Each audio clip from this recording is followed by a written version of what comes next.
does that mean, yes or no? Yes. What's her name? Barbara. And how old are you? 11. And how many wives do you want to have? As many as I can. What would you think would be a good number? 12. 12. Don't you think that would be rather a lot of women to have to talk to and look after? Mm-hmm. Why do you think that would be nice? Because a big family is a nice family.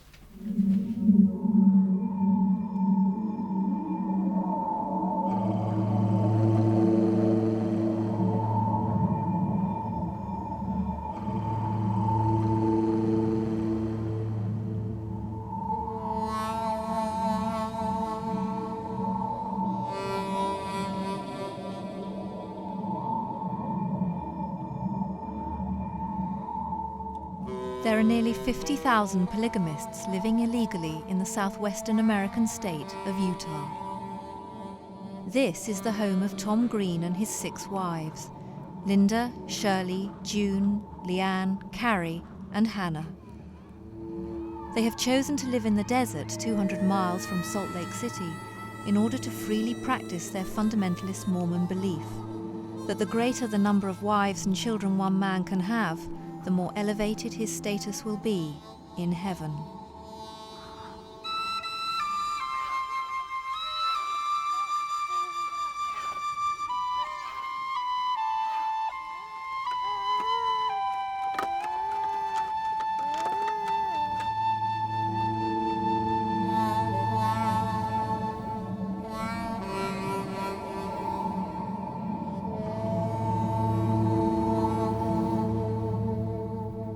I'm 28. And when did you get married to him? I was married when I was 14.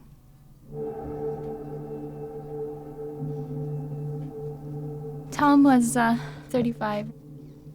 I had my parents' permission because they thought Tom was a very good man, and they could see his heart, that he was not just out to take advantage of a young girl. He wanted to build a family, and we really did sincerely, truly love each other. I met Tom when I was just 15 years old, and I spent a month in his home working for his wife, and I got to know his family, and I became very close with Linda. And who did Tom marry after you? Tom married my mother after me.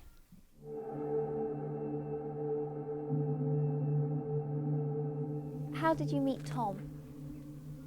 My older sister was married to Tom, and I lived in southern Utah, and she brought him down to meet us, and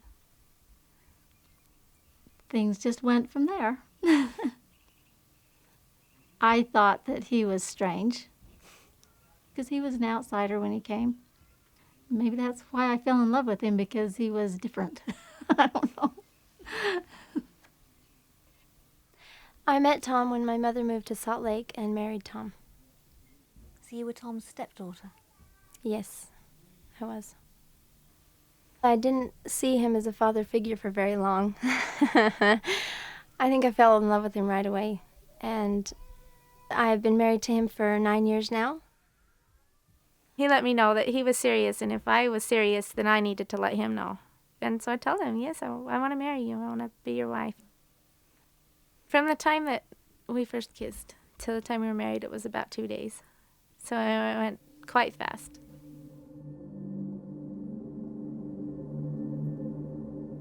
He reached over and took a hold of my chin and then kissed me. It was very nice. And how long was that after your sister Carrie had married him?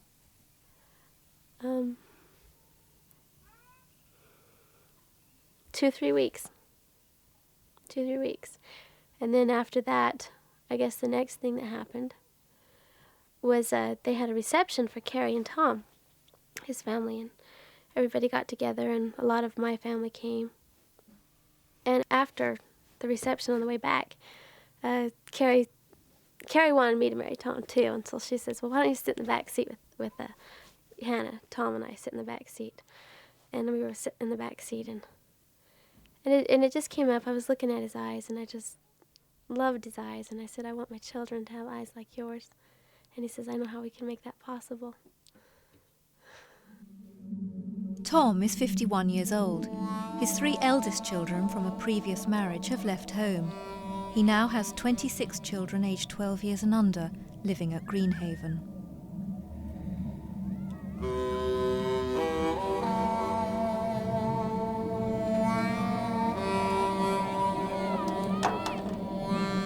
Here's the tail and the feet. Buddy, watch, friends! What is going on here? Just put the flowers beside it.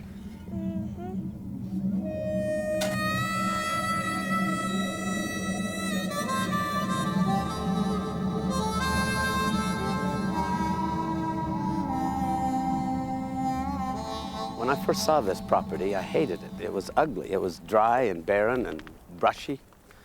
And I wanted someplace beautiful and pretty. But we were forced to move our home, and we had to get it parked somewhere. This was the only place I could buy with nothing down. And so we bought it, and we began scraping all this brush off. And these mobile homes are only temporary. They're like tents. We moved one out, and it got destroyed. The wind came along and demolished the first homes we brought. So we bought more old mobile homes. But in time, we'll have these homes parked in a circle all the way around here. And all this in the middle will be lawn and trees and flowers with little benches to sit on and a playground for the children. And they'll be able to come out of any one of the homes and go into this inner courtyard area. And we won't have to worry about them wandering off into the bushes with the coyotes and the snakes. And they'll all be right here.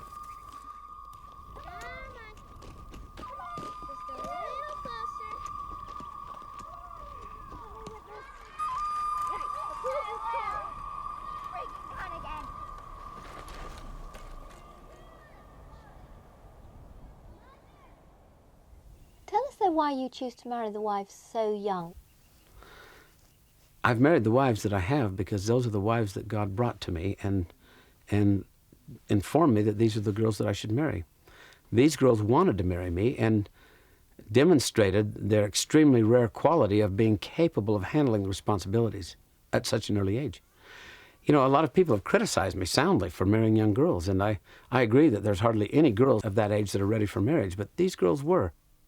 These girls have demonstrated that they really were not too young because they have succeeded in building a successful relationship in a marriage, which people sometimes twice their age or more have not been able to do. Each of Tom's wives have a trailer where they have a bedroom in it. And this is where mine is. This is a kitchen, which is going to be turned into a walk-in closet. And we'll put up a wall, and it'll isolate itself from my bedroom, which is right here. And it used to be a living room. It's now my large bedroom. This is where I spend my evenings when I'm not with Tom. And Tom has his own bedroom, and each of his wives spend their nights there. This room is my bedroom. And I spend all my nights here. Each wife comes here according to their own schedule and spends their time with me. The only furniture I really have in here is my armoire. You may notice there's 7 drawers, so there's room for 2 more wives there if things happen that way.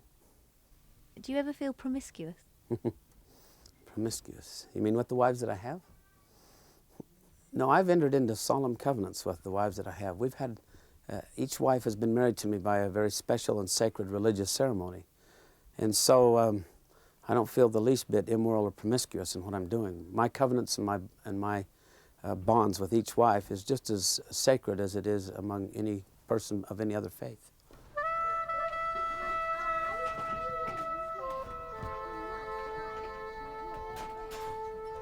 Down the hall here, I have my nursery. And this is where Lonnie and Elizabeth spend their time. This is for Elizabeth and Melanie. And this bedroom here is a spare bedroom. We're going to combine it with the bathroom bedroom and turn it all into a large bathroom. And here is where the B-team girls spend their time. This is their bedroom. My name? Oh, Joseph. How old are you? 8. And what team are you in? B team. Who else is in the B team? Lauren, Mindy, and Kelly, and Sarah. Linda has Melvin, and then Johnny, and then Lauren, and then Philip, and then Rebecca, and Rosanna. And those are Linda's 6. And then Shirley had 7 children with me. She had Chris, and then Hiram, and then Sierra, and then Jerry, and then Alonzo, or Lonnie, and then she had the twins, Elizabeth and Melanie. And those are Shirley's. And then let's see, next was Leanne. Leanne's first one was Kelly, and then she had Misty, and then Emerald, and then Hunter. And they're all named colors. And then, let's see, next was Carrie. And Carrie had Bonnie. And where is he? And then Wesley. And then Benjamin Franklin. And then Hannah has had 2 with me. She's had Sharon and Brigham Young. And those are all the children of each mother. All of us try to get pregnant at the same time because we really like having children at the same age, close together, like 4 or 5 of them. And we've managed to do that several times. We're down to an E team now, starting from A, and every one of those teams are just unique in their own little way, and it's a lot of fun to have teams. I think that most people, when they see plural marriage, they see this horny old man that wants to have sex with young women. And that's not Tom. That's not him at all. It's a woman's choice. It's a woman's issue, you know. I mean, it's more about our rights and our freedom than it is about his. I mean, we get to decide when we're going to have sex with him. He doesn't ask. It's not his place. It's a girl's place to choose her husband. And we chose Tom. I chose him. He didn't ask me. He'd let me know that he was interested. But it was me that went to him and say, I'd like to be your wife. Do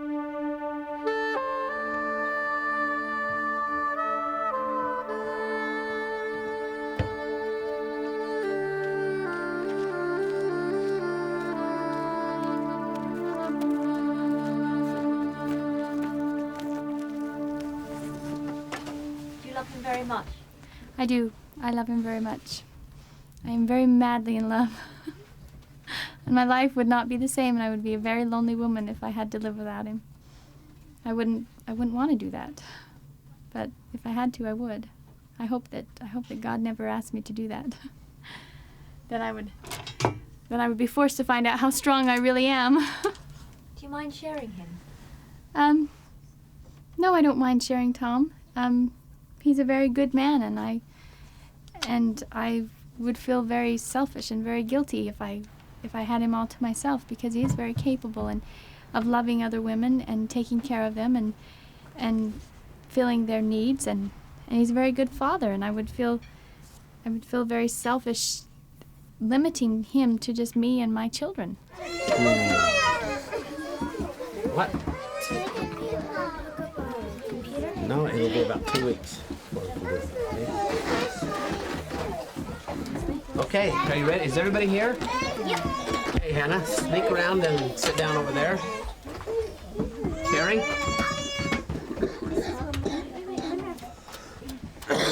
Kelly, take over. An old person. Children, you ready to sing? Brigham, let's sing to Mother Hannah. You ready? Okay, everybody. Happy birthday to you. Happy birthday to you. Happy birthday, Mother Hannah. Happy birthday to you. Stand up, stand up, stand up and take a bow. Stand up, stand up, stand up and take a bow. How old are you now? How old are you now? How old are you, Hannah? How old are you now? 22. Yay! At last, finally. Father, Hey, Alonzo, What? a couple of years ago. how about the sound? Hold on, wait just a minute. The what? Tell her. Say heavy, heavy hangover. with a mindful hand. Only wish this person would knock on a hand. I wish you a horse. A horse.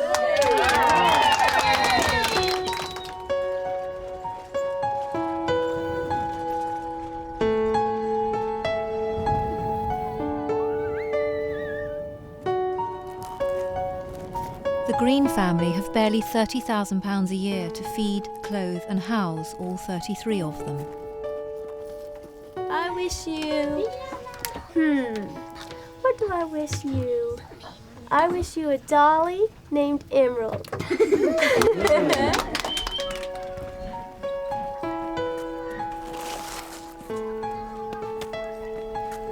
I wish you... Whoops. A horsey. Do you want a horsey? And a cow. And a cow? Okay. To preserve their fundamentalist way of life, the children have little contact with the outside world and are educated at home by their mothers. I wish you a husband that will treat you like an angel. Will you give me? Each of my wives have their own independent personalities. And I encourage them to develop their personalities independently. I find that I relate with each one of them differently. Linda is, she's very level-headed, she's very mature, she's very intelligent and has a fantastic memory. Just so amazing in her abilities that I feel extremely fortunate and blessed to have her as a partner in my marriage. And Shirley is as devoted and diligent as any mother I've ever seen. I won great respect for Shirley because of that. Shirley's just a lot of fun to have around. And Leanne keeps life really fun for the family and for me. Besides that, I really like the way she dresses. It's just fun to look at her walk by. I get a thrill just out of watching her walk by. And Carrie is such a stalwart. Carrie amazes me how she just diligently, devotedly works her heart out for this family without complaining, ever. In 8 years of marriage with Carrie, we've never had an argument. Carrie's like the pillar that holds up the family. And Hannah's an amazing girl. She's athletic and she's strong and she's competitive and she's extremely committed to this family. It's just really dazzling to me to see how she is striving to do the best she can in this family. So you have 5 wives, they're all very attractive, they're young, they're very lively. How do you satisfy them? Which aspect of satisfaction are you talking about? There was a truck driver one time that was talking to us on the CB radio, and he's talking to my wives and discovered that they were all married to the same man. And he was fascinated, and so he asked me, how do you do it? I'd like to get a bunch of wives. And I said, well, it's very simple. All you have to do is be able to satisfy all their physical needs. He said, oh, yeah, I can do that. But he was only thinking of their sensual needs. He wasn't thinking of all their physical needs. I said, and you must be able to satisfy their intellectual needs, their emotional needs, and their spiritual needs. And if you can meet all of those needs, you'll find all kinds of women that will come to you. And when he really thought about it, he said, well, I don't want a bunch of wives that bad. You see, there's a great price to pay. But were you referring to the sensual, the physical? Yes, yeah, and them as individuals, you know. I mean, there's a big volume. Or all of their needs. Well, let's talk about the sensual needs first. That's a lot of sex, isn't it? A lot of sensuality times 5. I have the average amount, and they're the ones that go without.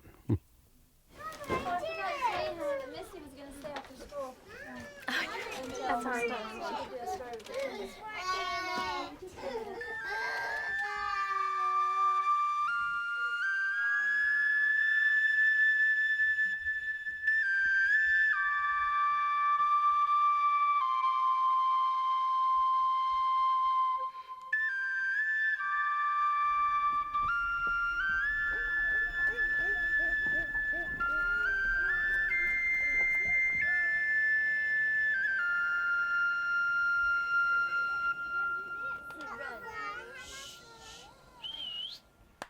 Listen. Stand up. Sit up. Sit up. We're going to do Miss O'Leary's count. That's enough. Sit back. Leanne, put her out front. Sit back, please. Sit down. Quiet. Are you ready? How many? Raise your hand and don't say a word.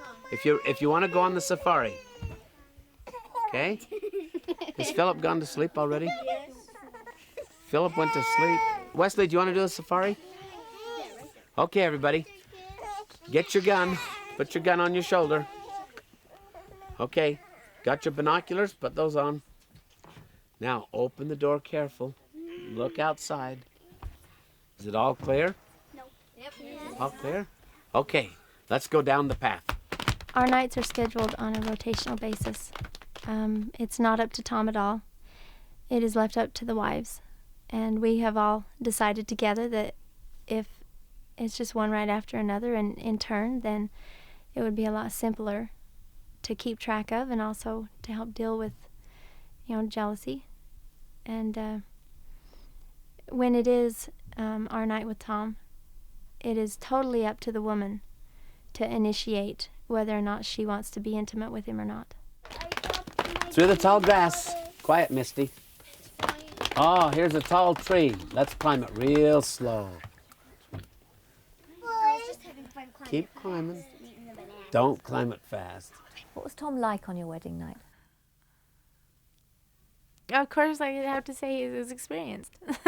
So he taught me and explained things. And one thing that he did is he would draw on my belly where the what that green one. Forget that part. He would what? Explain. No, this isn't okay. Let's not do this part. What, he'd draw on your belly and tell you where a baby would be? Well, how it works, actually. Like where the uterus is, where the ovaries are. And would explain. Just explain to me the reproductive system of the female. Get your binoculars. Look all around. What do you see? See a lion. Oh no, quick, down the tree. In the water, swim the river, quick. Down the path. I see our cabin. Quick inside, shut the door. Hooray!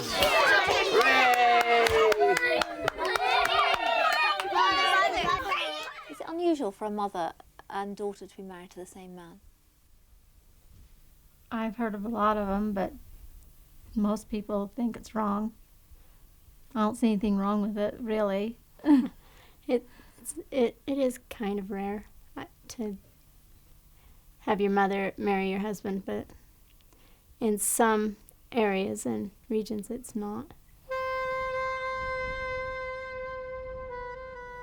But isn't it strange to see your mother going off to spend a night with your husband? It may sound very strange to think that my mother was with my husband, but you have to realize that this is the way I believe life ought to be lived. And this is a very deeply held religion for me and my family. And through my whole childhood growing up, I was taught the values and the reasons and the whys and the hows. And for me, it was natural. And what was it like to have two baby boys on the same day by the same man and be mother and daughter yourselves? And she was real mad at me. Yeah, because I was first. I was going to have the firstborn, and I had my baby in the morning, and she had hers in the evening, and I just moved over. She had hers the same spot I had mine. And they were both Tom's children? Yes, Yeah. they were. What were your boys' relationships to each other? They were brothers to themselves, and they were sons to us, and they were also, her child was my brother, and my child was her grandson. So I think that there's about every relation you can have. We were very closely related. Sam, the baby on the left, was born with Down syndrome. Jerry, the baby on the right, died in a fire 3 years later at the Greens' home.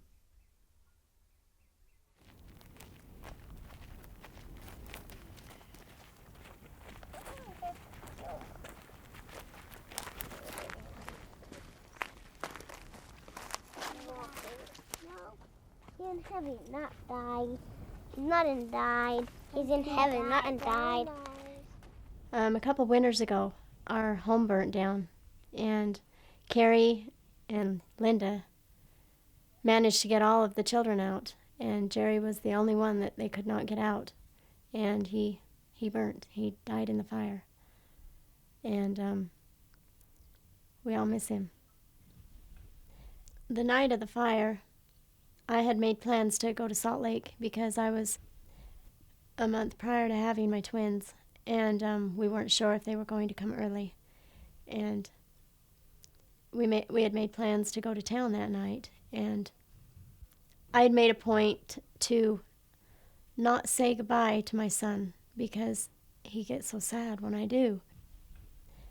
And several hours after going to bed that night, we got a call on the phone, and Tom answered the call, and it was Linda. She was at a neighbor's home, and said she had told him that, she said, "Tom, the house burnt down, and we got everybody out." And his chest just gave a sigh of relief. And then she says, "Except for Jerry," which was my son, my fourth child. And there were 25 children in the old homestead we were living in. Later on, we found out that it was a wiring problem.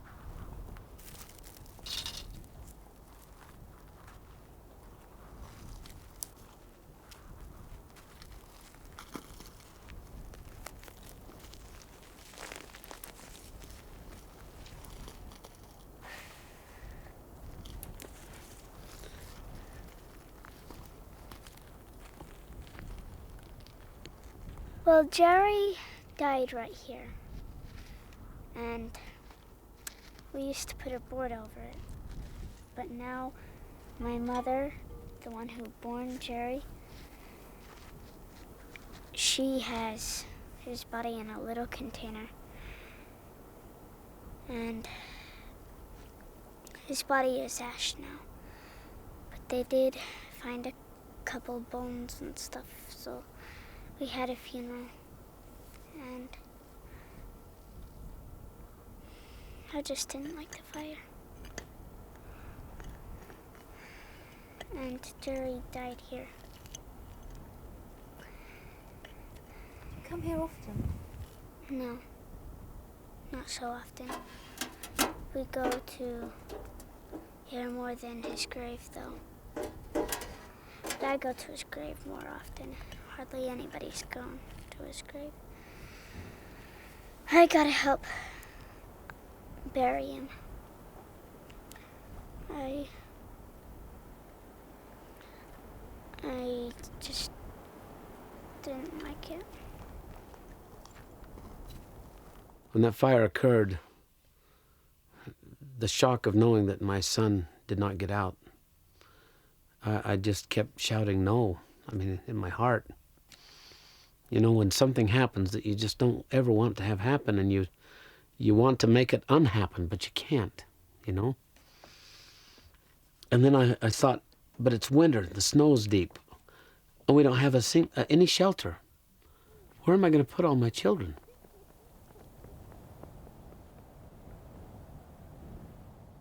Do you have enough time to attend to all your children? I don't have enough time to attend to my children. I know that I'm in over my head, but I'm also convinced that we can make the time. For the last 2 or 3 years, I've been saddled with just trying to cover the basic necessities, and it seems like every time we start getting close, then a wind comes and demolishes our houses, or a drunk runs into one of our homes and demolishes it, or a fire burns it down, or other things come along just when we're ready to settle in and sets us back. And, you know, we'll never quit. Why have you done this to yourself, though? We put ourselves in this position. What we're doing is a very key and elemental part of our religious belief. And it's tremendously challenging, and commensurately, it's tremendously rewarding. If it wasn't challenging, it wouldn't be just and fair to pour out the kind of rewards and blessings that we receive. So it has to be tough. Mother, these were in the Bible.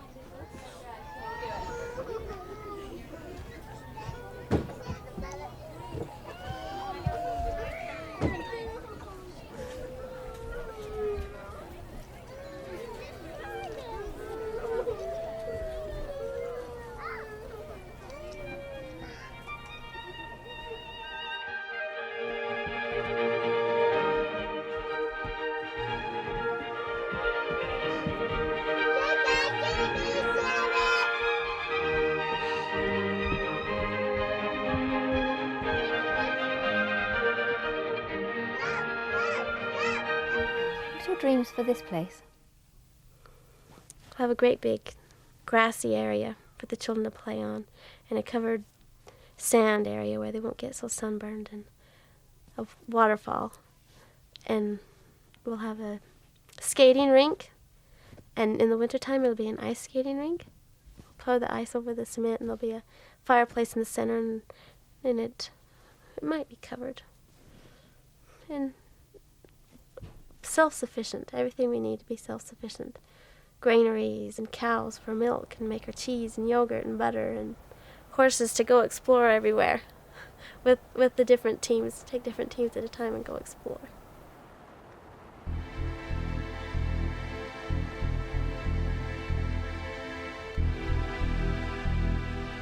Tom used to be in the dry cleaning business, but now the family support themselves selling magazine subscriptions door to door in Salt Lake City. They make the 8-hour return trip once a week.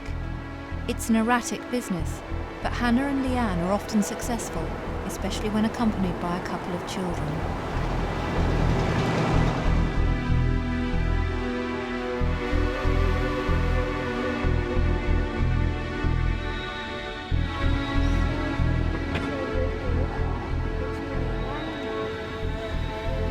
Now we'll have you divide up as we usually do.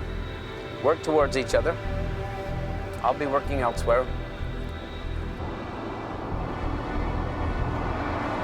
You'll have to take us around. Let us figure out where we're going. We're not going to need much. We'll just do this one section right over here.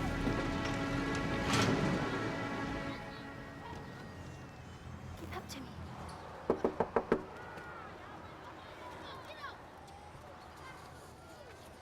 Okay.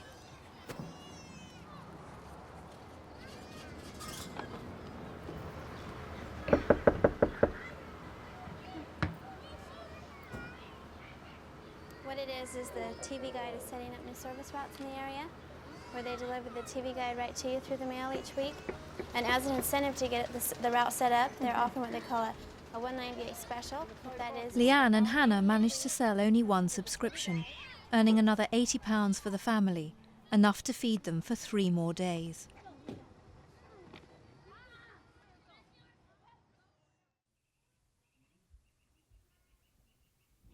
Tom is planning, hoping to take another wife, to take a 6th wife. And so are we. We would love to have another sister wife. And I think it's very exciting because it's going to be a new friend, you know. This is my courting shirt. I bought it 2 weeks ago so that when Candace comes to visit, I could look nice. My wives all told me, get something nice so that you'll make an impression. What is that, Candace? It really tickles me that my wives are concerned about me making a good impression on her because they like her and they hope that she'll choose to join our family. But Candace's father is my adopted son. It's a religious relationship that we have. And though we've known Candace since she was young, it's only lately, in fact, after she turned 16, that she began to show an interest in the family in a different way than she had before. She's begun to flirt with me a little, and it's kind of fun. Oh, now he's, you know, he's off in the clouds. He's falling in love. It's that feeling that you get when you can't think of much else except the person that you're in love with and that you want to be with, and so that's what we call La La Land. Are you allowed to fall in love with anyone else? No. I mean, am I allowed to fall in love with anyone else? No, we believe that a woman should only be involved with one man and love one man, and that's how it should be. That's how it works the best.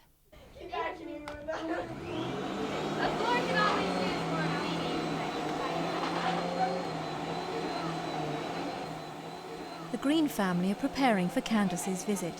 There's a lifestyle on offer here, as well as a marriage.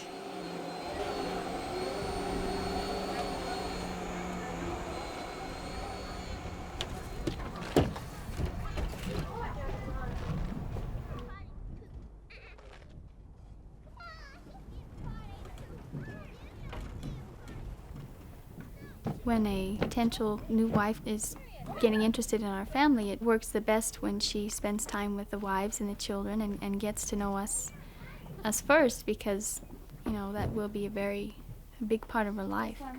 It's important that she does get along with us and does have a relationship with us, because she's also marrying us and not just Tom. Candace, tell us a little bit about yourself. Myself. Who are you?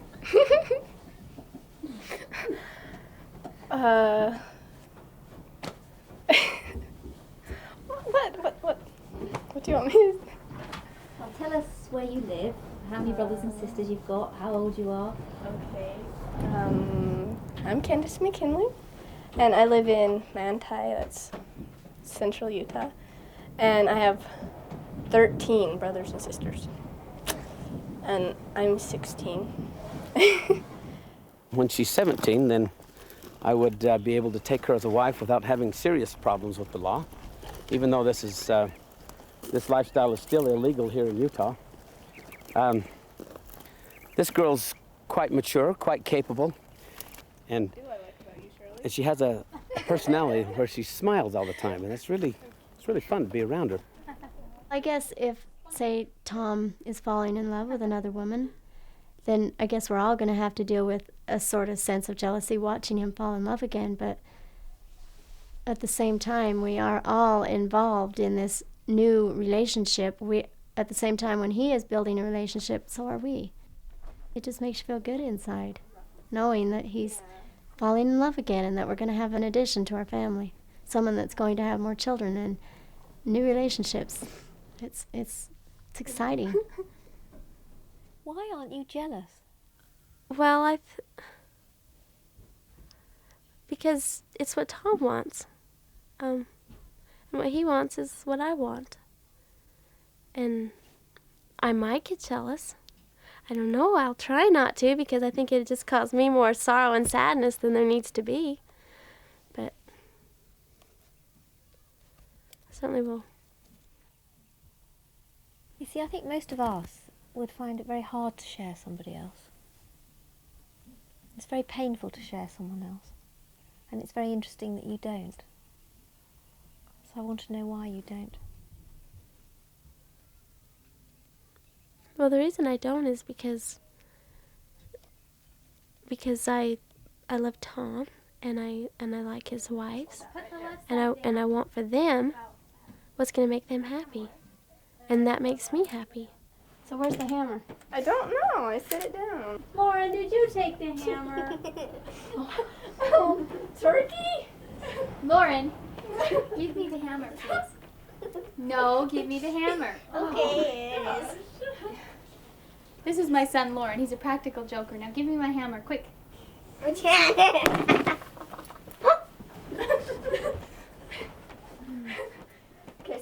you have to offer a young girl then? A more likely question may be, what does a young girl have to offer me? Yes, she can give me children, but there are lots of young girls that can give me children. These wives have all given me children. Whatever a young girl has to offer me, I already have. I can't think of much at all that a young girl could offer me that I don't already have with the wives I have. What can I offer her? the same thing that these ladies have gotten. That's this family. It's not just me. It's not me they buy when they buy the whole package.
To find a girl who would fit in a relationship like this and work well within a family like this is really rare.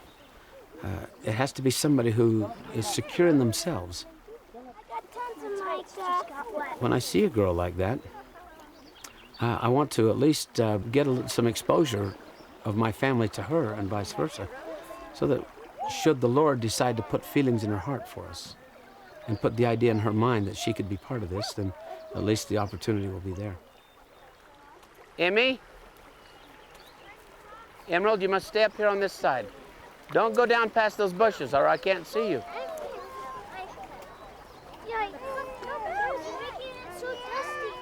Muddy. You're making it muddy. It may be strange to our children if their father marries a woman that is close to their age. When I married Tom, he had children my age, so it was a little different. They probably won't mother them like the other mothers will, but I think that they could respect them and they could be friends. So do you have a girlfriend, Mel? Yes, I do. Can you tell me about her? Yeah, she's absolutely gorgeous. She's very smart and friendly. She reads very fast. I don't know anybody that can read that fast. And she's a really good card player. She plays cards a lot. And I really think she likes me. Well, not everybody thinks that. Do you like being with her? Yes, it's pretty fun. Yeah, but sometimes it gets a little embarrassing because everybody teases me. Why do they tease you? I don't know. It's just that Chris and some of my other brothers, they just really don't understand what it's like, and so they tease me about it, I guess. Can you show us a picture of your girlfriend and tell us what her name is? Yes, I only got this picture. She gave it to me. Her name's Candace.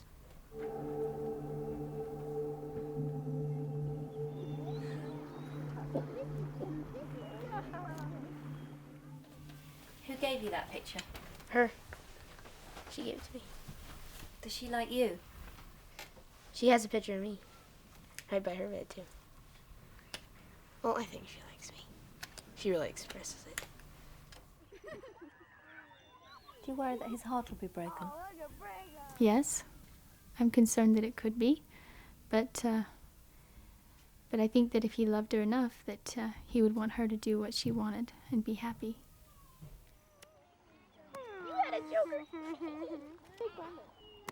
Is it confusing sometimes to know how to be with a girl? Mm-hmm. I think you should let her make her own decisions and be friendly around her. And I just feel like you should make him feel loved and needed. That's kind of how Father acts around my mothers, and they just love it. If I do marry a young wife again, I would restrict her authority over the older children until such time as I felt that she had the experience and the maturity to effectively supervise them. And obviously the time will come when, the time may come when I have a wife that's younger than the children that we have here. I mean, just how do you expect children to understand that their father could have sexual relations with someone who's younger than they are? How are you going to face that in the future? The children that I have been brought up in a plural family where their father has many wives. And I mean, my children understand about sex and how it works and what it's for, and that it's confined to the bonds of marriage. And they understand that the way that we have more babies come into this family is that the mothers and I have sexual relations. They don't think anything of it. And if I had another wife, no matter what her age was, they would understand that I would be having children with her and that sex is the way you make babies. I doubt seriously they'd give it any thought. I really do.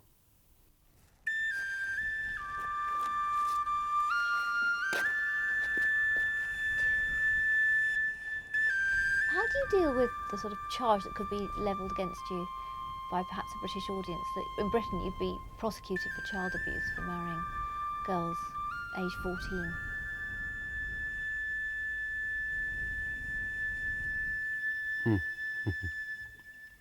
And how would I respond to that? For about 95% of the recorded history of man, girls got married when they were ready to have babies physically. I think God had a design there. And I think if it's a mistake for a girl to get married when she's able to conceive children, then the mistake is God's for making them able to be mothers long before they were ready. It's not God who made them physically able to have children before they were mentally able to handle it that's at fault.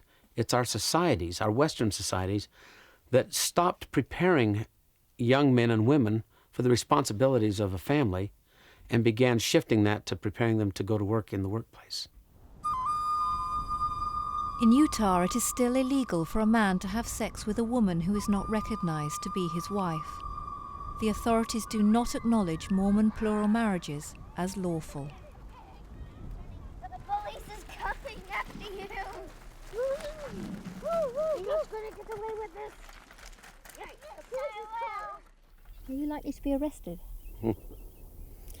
Right now, there's a great push by an anti-polygamist group to get me arrested because they keep telling people that polygamy didn't work for them and it can't work for anybody. And then my wives tell people it works for us. And so they would really like to have me discredited by being arrested and thrown into jail. They've been pushing the county prosecutor to go after me, and I don't know what he's going to decide. There's a chance that any day the sheriff's cars could roll up the driveway and handcuff me and haul me away to jail. We live with that fear hanging over our head, but if I go to jail for my religious beliefs, I'm not ashamed.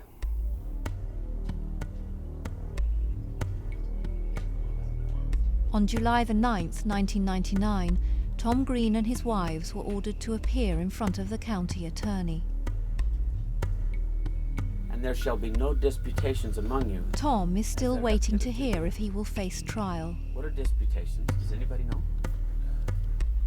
Let's begin with the hymn. If convicted on all counts of bigamy, Tom could spend up to 20 years in prison.